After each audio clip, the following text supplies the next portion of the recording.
savez, vous auriez dû lui choisir par là, aux environs, une brave ménagère, bien fournie de fils et d'aiguilles, quelque chose de fait, de capable, qui s'entende à faire une lessive, à conduire une olivade, une vraie paysanne, vraie. Ah, sûrement qu'une fille du...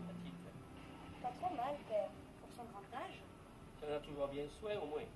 Bon, vous pensez, la pauvre vieille qui n'a que moi. Mais alors, quand tu vas faire tes journées dehors, là, comme maintenant, elle reste seule. Le plus souvent, on m'emmène. Ainsi, l'an dernier, quand je suis allée faire les olives à Montauban, elle est venue avec moi. Mais au Castellet, jamais elle n'a voulu. J'ai toujours peur quand il n'est pas près de moi. Peur? Est-ce que cette idée ne t'est jamais venue en le voyant si triste? Quelle idée? Non, non, ce n'est pas possible. Il est des choses que l'on pense, mais il semble que de les dire, ça les ferait venir. Ah, je voudrais qu'une nuit, toutes les digues du Rhône crèvent et que le fleuve emporte la ville d'Arles avec celles qui y sont. Tu devrais t'en aller vers le mas des Girons. Vous reviendriez ensemble, tout seuls, le long de l'étang. Au jour tombé, les chemins sont troubles. On a peur, on s'égare, on se serre l'un contre l'autre. Oh mon Dieu, mais qu'est-ce que je lui dis là maintenant? Écoute, Vivette, c'est une mère qui te parle. Mon enfant est en danger. Toi seule peux le sauver. Tu es belle, tu l'aimes. Ah, ma reine, ma reine. Si c'était moi, comme je saurais bien. Où veux-tu aller alors? Là, dans la terre. Malheureux enfant, et ta mère, et le vieux que tu tueras du même coup. Ah, ça serait bien facile si on n'avait qu'à songer qu'à soi. On aurait vite fait de mettre son fardeau bas.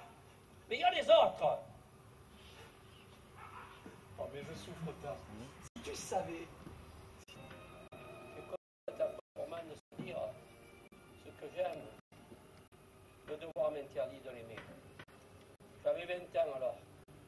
Dans la ferme où je servais, tu sais, c'était pas loin d'ici, juste de l'autre main du Rhône. La femme du maître était belle, et je fus pris de passion pour elle. Bon, jamais nous ne parlions d'amour ensemble, mais quand j'étais seul dans le pâturage, elle venait s'asseoir et rire tout contre moi. Un jour, cette femme me dit, Berger, va-t'en. Maintenant, je suis sûr que je t'aime. Ces années et ces années tombées sur cet amour, regarde, j'ai des larmes qui me viennent encore en en parlant. C'est égal, je suis content, j'ai fait mon devoir.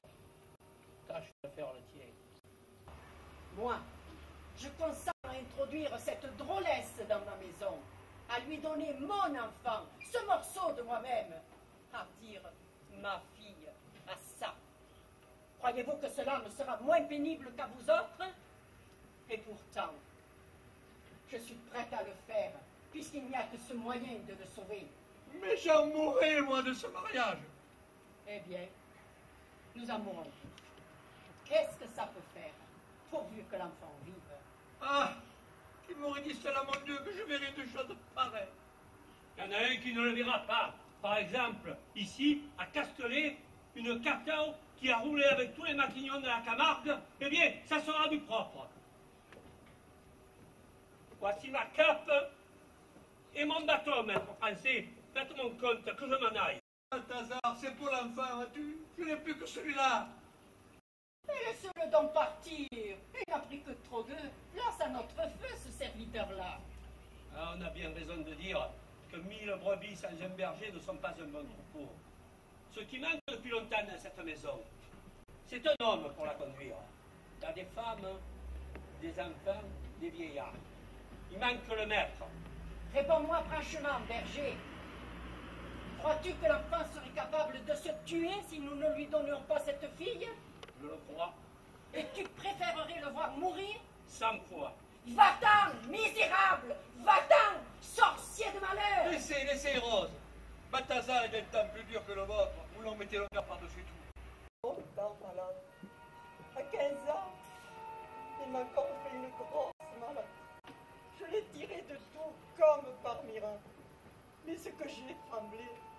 j'ai passé de nuit blanche, les rides de mon corps peuvent le dire.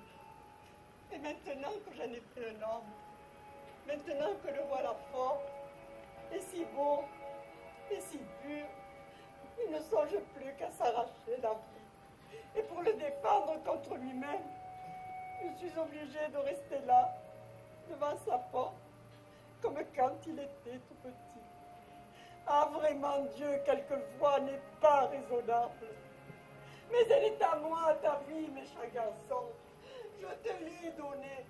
Je te l'ai donnée 20 fois. Elle a été prise jour après jour dans la mienne. Sais-tu qu'il a fallu toute ma jeunesse pour te faire tes 20 ans? Mon pauvre est mort et qui me tenait les mains à Salala. J'avais bien envie de partir avec lui. Et tu étais là, toi. Tu ne comprenais pas bien ce qui se passait. Tu pleurais. Tu criais. Ah, dès ton premier cri, j'ai compris que ma vie ne m'appartenait pas, que je n'avais pas le droit de partir. Alors je t'ai pris dans mes bras. Je t'ai souri. J'ai chanté pour t'endormir le cœur trop de larmes. Et quoique veuve pour toujours, aussitôt que j'ai pu, j'ai quitté mes coiffes noires pour ne pas attrister tes yeux d'enfant. Ce que j'ai fait pour lui, il pourrait bien le faire pour moi maintenant. Ah, les pauvres mères, comme sans ma plainte. Nous donnons tout. On ne nous rend rien. Côté des bergeries. Il l'emporte. Il l'emporte. Attends-moi. Frédéric, apporte-moi dans ta mort. Au secours, mon Dieu. Mon enfant. Attendez-moi. Ah! Regarde de cette fenêtre, et tu verras si on ne meurt pas d'amour.